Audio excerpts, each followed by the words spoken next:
Dude, no f***ing way. Oh my god. Oh my god, I actually can't walk.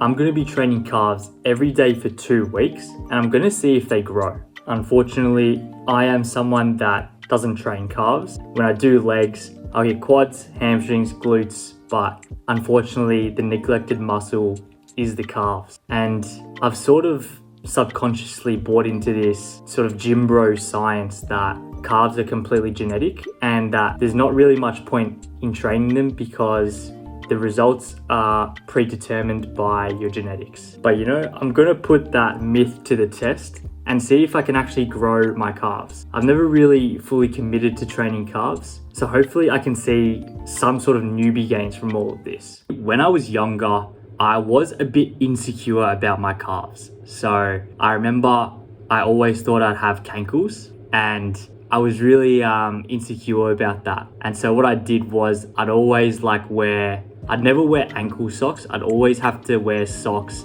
that were pulled up like sort of high. I guess that is one of the motivators for the reason I did this. And I want to see if I can actually, number one, grow my calves, and then number two, also get into a routine of training calves so that I can progress my calves further into the future. So we're on to day 2 of calf training here now. And you can see, obviously I've never trained calves in my life, so I don't know how these machines work. So bear with me while I'm trying to figure everything out.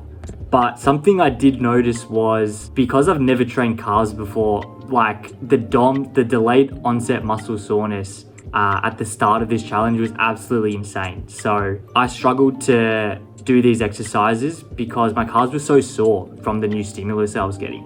And with fitting calves in at the end of my workouts, I'd always be very stripped for time. I have uni in like 10 minutes and I've just realized I have to hit calves. So we're on to day 4 here now. But yeah, pretty much the main types of exercises I do, it's always going to be some sort of calf raise for your calves. There's not much variety you can get with it, but you can do it seated, you can do it standing with the weight sort of like on your shoulders. You can do it on like a seated leg press. But then when you're not even in the gym, you've got to find a way to train your calves somehow. Today was a rest day, but still got to hit calves. My calves have got some crazy DOMs at the moment, and I think the obvious reason is that I never train calves, and when you train them every day for, this would be like the 6th day in a row, you're obviously going to have some delayed onset muscle soreness due to that incredibly new stimulus that you're putting your body under. But nevertheless, got to do it.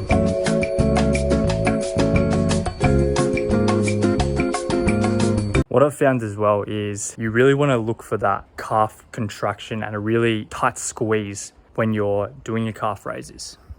And I think what you can do to make sure that you feel that squeeze is imagine thinking of pushing through your big toe. When you're at the height of the movement, if you think about pressing or initiating the movement through your big toe, I feel like that's where you get a really good squeeze.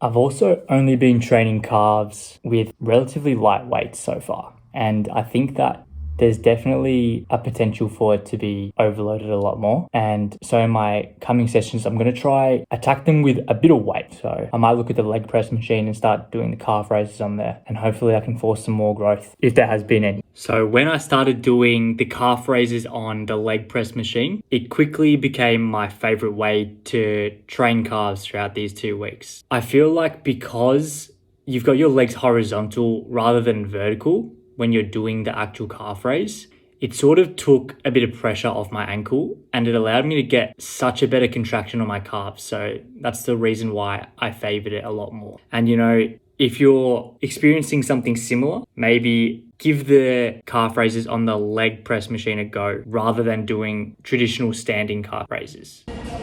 When I do normal calf raises, it sort of hurts my ankle, and doing it on the leg press takes away the ankle pain, I guess. So that's why I like doing the leg press. So I'm just going for a walk now and I need to train calves. So there's a set of stairs here. I'm gonna do some calf raises on them.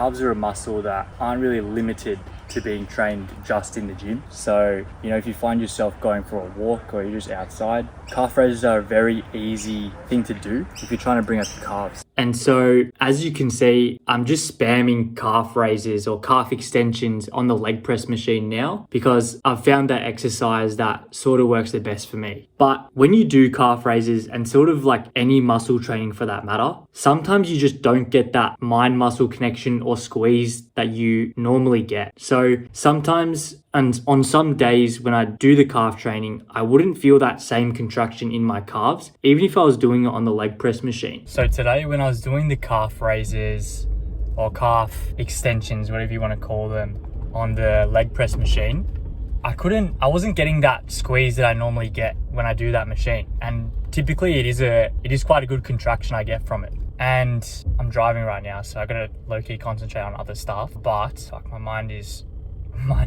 going crazy. Anyway, so I decided, I think it was because of the shoes that I was wearing. I don't know if that has any effect on like the range of motion that your calves can go through. So I decided, I was like, maybe this might work. I'll take my shoes off and do the calf raises that way and see if that works. And it did lead to a better contraction. To be honest, it wasn't the same as I was normally feeling on other days. It was still better. It was a different kind of contraction, but could be something to try if you struggle to sort of feel your calves when you're doing calf extensions. And some days it doesn't feel the same as it normally does. So could be something to just implement if you do go through one of those sessions where you're not really feeling your calf being worked. So as you can see now, as I rep out on the leg press machine doing some calf raises, that it's now day 14 of the challenge. So that means the 2 weeks have finally come to an end,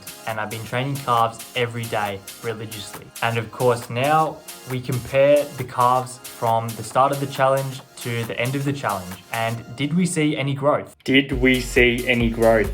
Gee, I don't know. I really can't tell by these videos. I feel like my calves low-key did get a bit bigger just by like looking in the mirror and my own observations. But from the camera here, I mean, it does look the same, but there's a small argument that the right video wins. I can't lie. Let me know what you think in the comments. But look, at the end of the day, I did only train calves for a 2-week period, and this is starting fresh from not even training calves at all. So it's unlikely you're gonna see any growth in such a short period of time. But what I did take from this challenge is that calf training is actually a thing, and I'm gonna continue implementing calf training into my leg days. So hopefully I can come back to you guys in maybe a few months with some much bigger calves. But anyways, it was a decent 2 weeks, and while I might not have seen any calf growth, I definitely did get a lot out of this challenge.